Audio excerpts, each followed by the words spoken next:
Blavatsky begins chapter 1 by referencing an ancient book so old that modern antiquarians cannot even agree on the nature of the material upon which it is written. She identifies this singular work as the source for the oldest Hebrew occult documents, such as the Sifra Genuta, which was compiled when the former was already a literary relic. Blavatsky emphasizes that ancient traditions are consistently supported by modern research, specifically highlighting a facsimile of an Egyptian medical treatise from 1552 BC recently acquired by the Astor Library. This document, known as the Papyrus Ebers, is recognized as one of the 6 Hermetic books on medicine originally named by Clement of Alexandria. Blavatsky argues that the progress of mankind is marked by cycles, during which humanity reaches heights of refinement before relapsing into abject barbarism.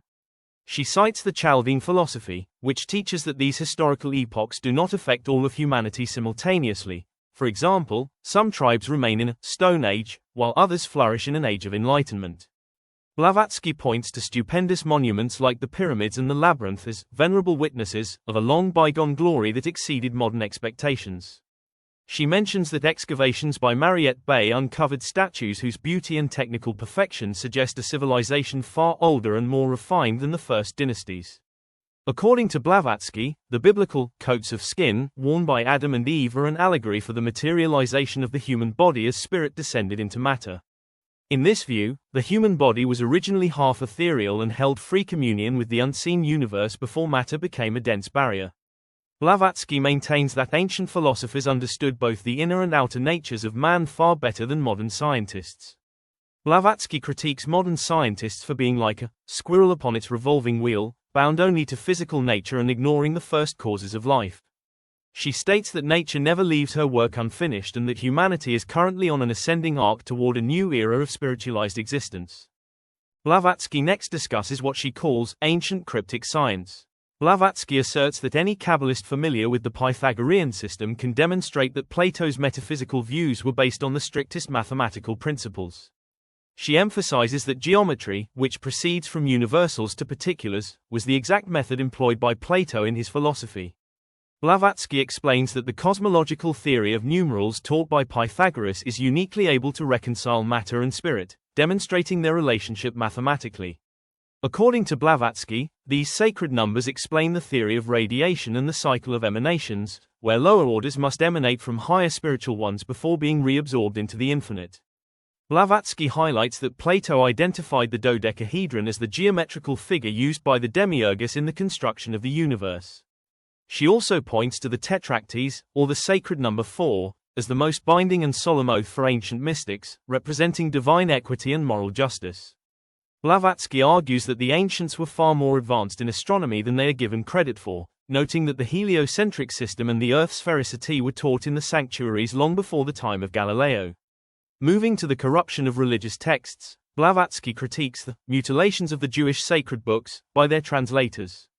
Blavatsky argues that these translators misconstrued meanings and even altered the spelling of the name of God, such as changing Al to El to hide the deity's identity as the sun god Mithra. She describes these changes as pious frauds perpetrated by early theologians to prevent the uninitiated from seeing the identity between Jehovah and the spiritual sun.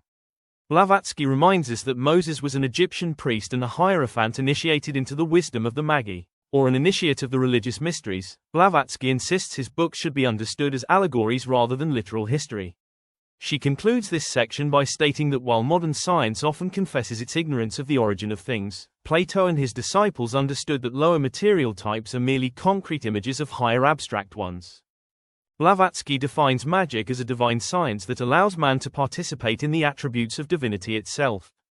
She argues that magic is not a violation of nature, but the science of controlling nature through the application of natural active causes to passive subjects.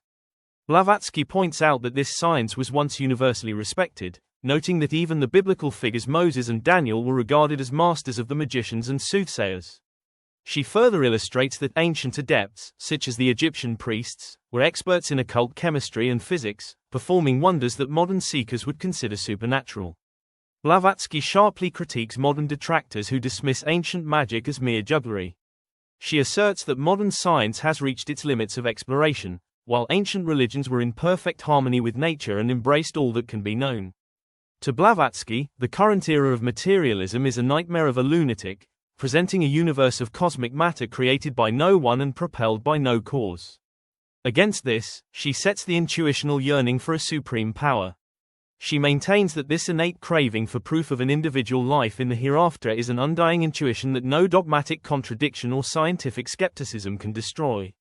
Concluding the chapter, Blavatsky introduces the grand law of cycles.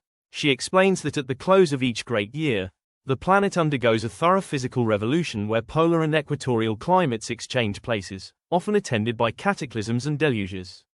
She references the Buddhistic and Hindu cycles of chronology, specifically the Grand Period or Kalpa of 4,320,000,000 years, which is divided into 4 lesser yugas. Blavatsky suggests that these calculations apply as much to the spiritual progress of humanity as they do to the physical world. She views history as a regular alternation of ebb and flow, where humanity reaches a lowest point before reasserting itself and mounting upward toward a more perfected existence. She ends with the defiant thought that while modern science sorts through nature's facts to bolster its own prejudices, ancient science is once again dawning on the world with a serener light.